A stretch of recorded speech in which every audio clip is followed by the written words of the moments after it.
Bid'a ni jambo ambalo ni hatari. Bid'a ni jambo ambalo ni hatari, na kama mlivyosikia bid'a ni haram.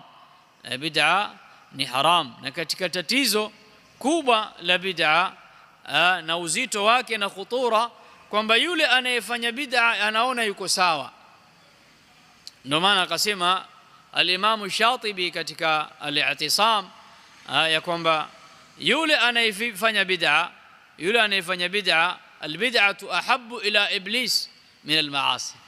Yani bid'a iblis aipenda hata kuliko dhambi. Sawa, kwa sababu anayefanya bid'a yara annahu ya'malu haqq, anaona yafanya haki, fanya jambo zuri.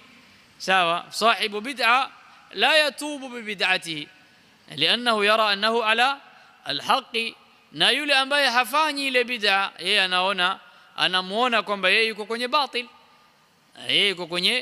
batil, sawa. Hii ndio min khutura ya bid'a, ndio khutura ya bid'a. Lakini maasiya, hakuna mtu anayefanya dhambi asiyejua kwamba ni dhambi. Kwa hivyo imma atubie leo au kesho, lakini huwa yaalam, anajua ya kwamba yeye yafanya kosa. Lakini sahibu bid'a yara annahu ala khair, anaona yuko kwenye khairi, ana kwenye ibada, yuko kwenye taa.